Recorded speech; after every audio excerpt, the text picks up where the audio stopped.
ವೀಕ್ಷಕರ ನಮಸ್ತೆ. BN TV ಕನ್ನಡಗೆ ಸ್ವಾಗತ. ರಾಜ್ಯಕ್ಕೆ ಅವಧಿಗೂ ಮುನ್ನ ಮುಂಗಾರು ಎಂಟ್ರಿ ಕೊಟ್ಟಿದ್ದು ಬಹುತೇಕ ಜಿಲ್ಲೆಗಳಲ್ಲಿ ಗುಡುಗು ಸಹಿತ ಭಾರೀ ಮಳೆ ಮುಂದುವರೆದಿದೆ.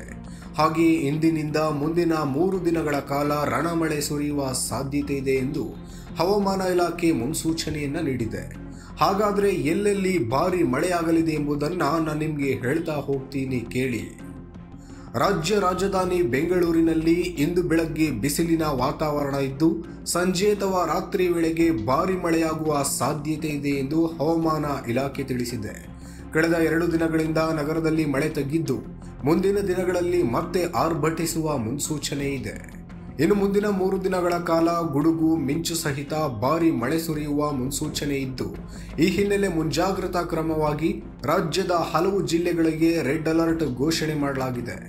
ಉತ್ತರ ಕನ್ನಡ, ಉಡುಪಿ, ದಕ್ಷಿಣ ಕನ್ನಡ, ಕೊಡಗು, ಚಿಕ್ಕಮಗಳೂರು ಜಿಲ್ಲೆಗಳಿಗೆ ರೆಡ್ ಅಲರ್ಟ್ ಅನ್ನು ನೀಡಲಾಗಿದೆ. ಬಾಗಲಕೋಟೆ, ಯಾದಗಿರಿ, ಹಾವೇರಿ, ಗದಗ, ಹಾಸನದಲ್ಲಿ ಯೆಲ್ಲೋ ಅಲರ್ಟ್ ಹಾಗೂ ಬೆಳಗಾವಿ, ಕಲಬುರಗಿ, ವಿಜಯಪುರ, ಬೀದರ್ ಜಿಲ್ಲೆಗಳಿಗೆ ಆರೆಂಜ್ ಅಲರ್ಟ್ ಅನ್ನು ಘೋಷಣೆ ಮಾಡಲಾಗಿದೆ. ಅದರಲ್ಲೂ ದಕ್ಷಿಣ ಕನ್ನಡ ಜಿಲ್ಲೆಯಲ್ಲಿ ರಣಮಳೆ ಮುಂದುವರೆದಿದೆ. ಪರಿಣಾಮ ಇಲ್ಲಿನ ಜನಜೀವನ ಅಸ್ತವ್ಯಸ್ತ ಆಗಿದೆ. ಈಗಾಗಲೇ ಭಾರೀ ಮಳೆಯಿಂದ ಜಿಲ್ಲೆಯ ಉಲ್ಲಾಳ ಬಳಿ ಭೂಕುಸಿತ ಉಂಟಾಗಿ ಒಂದೇ ದಿನ 4 ಬಲಿಯಾಗಿದ್ದರು.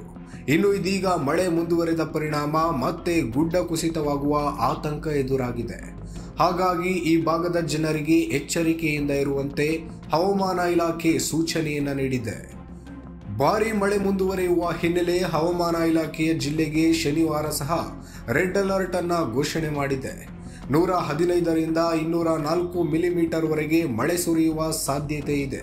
ಈ ಹಿನ್ನೆಲೆ ಮುಂಜಾಗ್ರತಾ ಕ್ರಮವಾಗಿ ಜಿಲ್ಲೆಯ ಅಂಗನವಾಡಿ, ಶಾಲಾ ಕಾಲೇಜುಗಳಿಗೆ ರಜೆ ಘೋಷಣೆ ಮಾಡಿ ಜಿಲ್ಲಾಡಳಿತ ಆದೇಶ ಹೊರಡಿಸಿದೆ.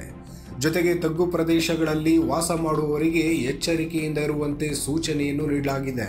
ಈಗಾಗಲೇ ಭಾರೀ ಮಳೆಯಿಂದ ಬರೀ ದಕ್ಷಿಣ ಕನ್ನಡ ಜಿಲ್ಲೆ ಅಷ್ಟೇ ಅಲ್ಲದೆ ಹಲವು ಜಿಲ್ಲೆಗಳಲ್ಲಿ ದೊಡ್ಡ ದೊಡ್ಡ ಅವಾಂತರಗಳೇ ಸೃಷ್ಟಿಯಾಗ್ಬಿಟ್ಟಿದೆ. ಕೆಲವೆಡೆ ರಸ್ತೆಗಳು ಚರಂಡಿಯಂತೆ ಮಾರ್ಪಟ್ಟು ವಾಹನ ಸವಾರರು ಪರದಾಡಿದ್ರೆ, ಇನ್ನು ಕೆಲವೆಡೆ ಮರಗಳು ಧರೆಗುರುಳಿ ರಸ್ತೆಗಳು ಸಂಪೂರ್ಣ ಬಂದಾದ ಘಟನೆಗಳು ನಡೆದಿವೆ.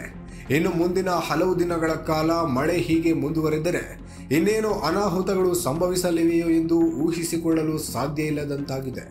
ಕಳೆದ ಬಾರಿ ಅಂದರೆ 2024ರಲ್ಲಿ ಜೂನ್ ಆರಂಭದಲ್ಲಿ ರಾಜ್ಯಕ್ಕೆ ಮುಂಗಾರು ಎಂಟ್ರಿ ಕೊಟ್ಟಿತ್ತು. ಆದರೆ ಈ ಬಾರಿ 2025ರಲ್ಲಿ ಅವಧಿಗೂ ಮುನ್ನ ಮುಂಗಾರು ಪ್ರವೇಶ ಮಾಡಿ ನಾನಾ ಅವಾಂತರಗಳನ್ನೇ ಸೃಷ್ಟಿ ಮಾಡ್ತಾ ಇದೆ.